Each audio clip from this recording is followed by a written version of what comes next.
My name is John Hare. I am the CEO of a small biopharmaceutical company that has been working on what we call IgY. And what that is Ig is immunoglobulin, Y is antibodies from eggs. And so IgY is avian antibodies from eggs. Those eggs can be hen's eggs, which is what we use when we get our antibodies, or they can be ostrich eggs. And what the reason of this video is, I did a video a couple of months ago on an ostrich farm out in British Columbia that back in December 2024, those ostriches were determined to have been exposed to H5N1 or avian flu. And so the protocol typically is to cull those birds. In other words, the regulatory agency for the country in Canada, Canadian Food Inspection Agency, their protocol is when they have a flock of birds that has been infected with H5N1, they go in and cull those birds. In other words, kill all the animals. In the case of the ostriches, 69 died because of the flu and another 400 survived. Typically what that regulation is for is to deal with birds in confined egg production facilities. In other words, normally you would have a flock of egg-laying chickens that would be in a barn of maybe 300,000 birds in that one barn.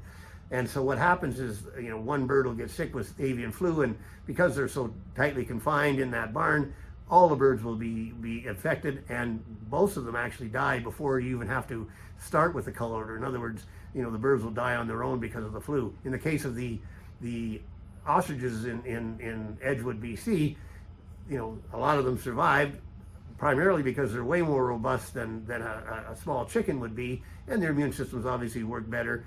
They weren't confined, obviously, to the same degree. Those ostriches are free range. They're out in a pretty big cage, not even a cage, it's a field with a fence. And so, they're going to survive a whole lot better. And because they've survived, those ostriches, similar to what we do in our biotech company, those ostriches for the last 3 or 4 years have been used for their antibodies. As a matter of fact, the antibodies that they were looking for initially were for COVID. And we all know what COVID was, with the idea being that those ostriches were going to be able to produce COVID antibodies in their eggs, which could then be used to treat or prevent COVID infection in humans. And that's very comparable to the kind of thing we're doing. As a matter of fact, in our case, we've got a phase 2 clinical trial right now ongoing for treating C. difficile infection in humans using egg antibodies, and it's working great. So if the protocol is to kill those birds. And where that protocol comes from is basically some international agreements that we have with trading partners. And so the rule comes from, I don't know, Switzerland somewhere, World Health Organization. It doesn't come, it's not a Canadian-made rule or a US-made rule. It's coming, and basically the argument is that we want to stamp out those birds because we want to stamp out the infection before it gets to other areas. Well, in the case of the birds in Edgewood, BC, first of all, Edgewood, BC is pretty remote. There probably isn't another chicken barn that could be infected by the H5N1 that these ostriches had within 100 miles. So the idea of them spreading that virus is kind of not that logical.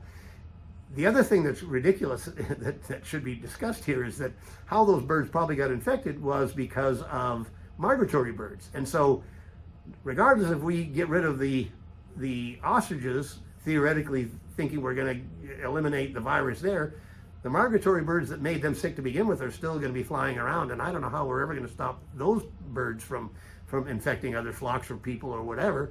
So it's kind of a nonsensical thing to be able to go out and just say, okay, the rule is we got to kill these birds, and the rule comes from our international partners. Well, our biggest trading partner is the United States, so we're going to be shipping food to the U.S. That's our biggest trading partner for our Canadian food.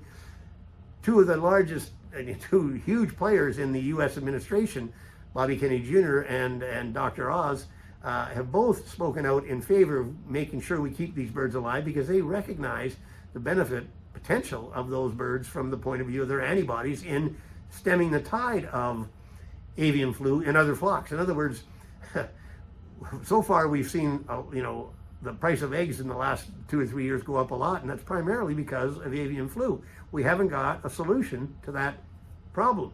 In other words, when we cull 300,000 birds, or probably more likely 1.5 million birds in that same area, that's a huge dent in the supply of eggs, which when their supply is down, obviously prices go up. That's why you've seen, huge price increases in eggs. So the logic of going out and just eliminating these birds, first of all, it's going to be a horrible thing. In other words, you're not just out swatting flies. 200 to 300 pounds, 9 feet tall, it's going to be a horrible sight. First of all, I can't imagine anybody would even be wanted to be involved in that. As a matter of fact, the latest from the farm just the other day was the CFIA had contracted some rental trucks to go out and get organized to do the culling of these birds. The rental company itself decided, once they found out what the CFIA was going to be using those cars or trucks for, they right away canceled the contract. And so obviously people are standing up, and it's not against the CFIA. CFIA's got their protocol. What has to happen is somebody in government has got to stand up and say, okay, this doesn't make any sense. It's not right. We have a protocol.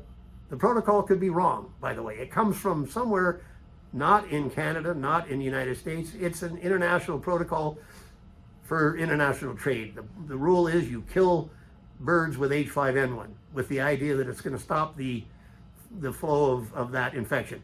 Doesn't seem to be working. We've killed millions and millions of birds, culled them, and the flu keeps jumping around. Eventually, it wears itself out. And so, the logic of killing these birds that have huge potential as bioreactors to treat the actual infection, treat or prevent the actual infection that they're being eradicated for, is completely nonsensical. So, what has to happen is somebody has to stand up. I'm willing to do that. I have no authority anywhere, but even the guys at CFIA themselves have got to say, well, we're only doing our job. Well, you can make that argument for all kinds of things that were wrong over take the Second World War and Nazis. I'm only doing my job, the wrong job, let's say it. So, in this case, obviously not nearly as dramatic as that, but, an ostrich at 250 pounds, and their pets, by the way. You can watch these people interact with those pets. Some of them are 30 years old. It'd be like going out and killing all your dogs for the sake of, don't ask me what. Regardless of that, we've got to take a look at what we're doing, I think, at every level. Okay, so us as individuals, we've got to talk to our politicians, say, look, this doesn't make sense. It's going to be a horrible look for Canada in general, because we've already got international people saying, okay, we need those birds. Those birds could be very helpful from a scientific point of view in alleviating bird flu to begin with. So that makes no sense. The second part is, obviously, they're prehistoric, good-looking animals to the point where, and they're all healthy. They've been healthy for 240 plus days now. CFIA doesn't even want to test them to see if they're healthy. And you stop and think about it.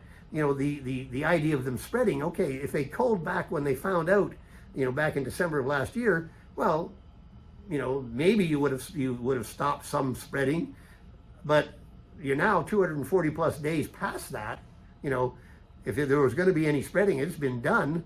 And not only that, now they say that typically once a bird is healthy, the spreading stops anyway. And so again, we're just sort of going down an alley that doesn't really make sense anywhere. And the worst of all, like I say, it's going to make for a really bad look for Canada, at the same time. So really, I think cooler heads have got to prevail in all areas. In other words, if you're one of the people at CFIA and says, yeah, they're tasking me with the job, I'm just doing my job. Bad job.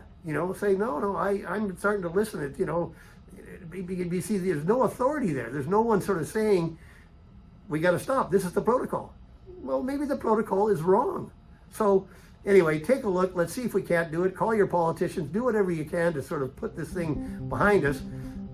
From our perspective, we can easily collaborate with that farm.